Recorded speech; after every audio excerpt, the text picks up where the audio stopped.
Today's High Performance Podcast is brought to you by Josh Phegan Digital.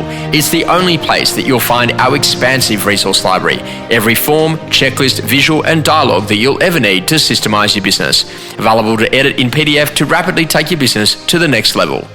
Welcome to High Performance, the podcast featuring Josh Phegan and Alexander Phillips. Alexander, one of the things which is unbelievable is about sales process excellence.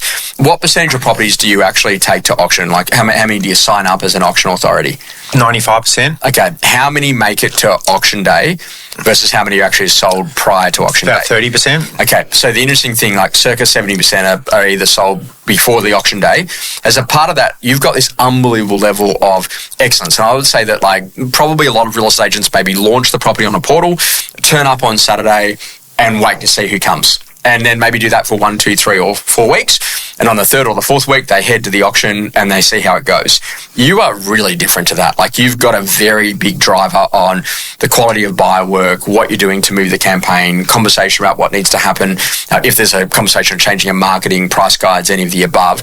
How tuned are you into a campaign to make sure that you've got everything right at the beginning? So the moment that you've launched, that you can actually sell the property. Pest and building reports. Obviously, we have a contract in New South Wales, but like getting photos and getting videos, even if a client wants to do off market, so that you can show it to someone from Brisbane or Melbourne who might be coming. So you're not like, there's no weakness in your sales process. Do you want to talk a little bit about how that sales process excellence has evolved and why it's so important to getting them sold? I think just looking at the list of opens we've got for this today, Josh, if I look at every property, every time we call a vendor, there's some action, there's something happening with that property. So it's an extra open house, it's a price guide increase, decrease, vendor meeting, offer coming in, contract changes, building inspection happening, buyer appointment, second inspection, face-to-face vendor meeting. So every one of our properties daily has something happening to them. So there's a lot of work that goes into that.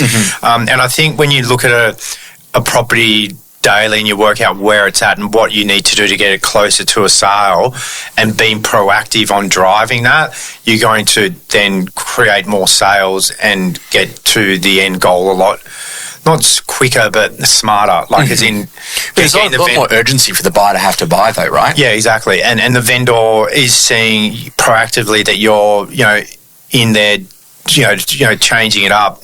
Lots of our properties at the moment haven't sold, have been sitting around for a while, so we're doing extra photos, more videos, more open houses, second auctions, lower price guides, all that sort of stuff. So, it's interesting because I spoke to a buyer's agent and I said to him, how do you profile the agents in the area? And he said to me, mate, if Alexander Phillips has got it, he goes, I've got to declare interest in the opening 24, 48, 72 hours on that campaign, because if I don't, then there's a fair chance that my buyer is just not going to have the chance to be able to negotiate in that, because literally I need to declare exactly where we're at and what we're doing, because they move so quickly in the intensity of the buyer work. Yeah. So I'll give you an idea on this. You ring someone up and say, oh, hey, we've got Jones Street coming on. It's open on Saturday. Your team's like, I can get you through this afternoon. And by the way, at 2:00, that's now also going to be an open for inspection time online between 2 and 2:15. You've probably forgot that you've done that, or that that's abnormal. And that's just such normal standard practice for you. Yeah. Where and I had a guy the other day say, look, I've got a for sale property. We've got terms agreed between buyer and seller. And now all of a sudden they've done a pest and building report, and now they've found something adverse, and now the buyer wants to reduce their offer by 10 grand. You don't have that level of control risk because you're getting the pest and building done up front. Yeah, they've already done that. They've already read the building inspection, already had the contract reviewed. All that's done pre any negotiation. So you know that you're playing for keeps when that offer comes in. But you're also understanding the urgency of that buyer. So good example, you had a really successful auction recently, and good sale price, and off the back of that, there's 3 or 4 other bidders on that.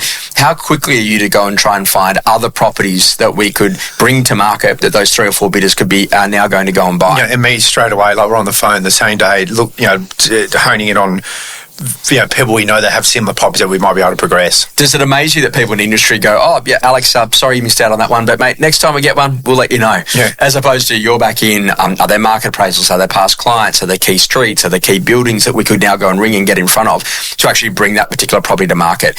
Do you have that documented, in a couple of dot points between Prue and the team to say, hey, when we take a property to market, these are some minimum standards of what I expect in the opening 7 days, 14 days of the campaign, to say, hey, this is what we've got to do. We know what we need to do. It's embedded in us on making sure that we're on to the next, and we're not sitting around celebrating a sale. And I think this is important because, like, when Thomas joined, a couple of years ago, he had to learn that that's the way that the Alexander Phillips business actually sells properties, to make sure that you've got to follow that checklist every single time for the consumer experience.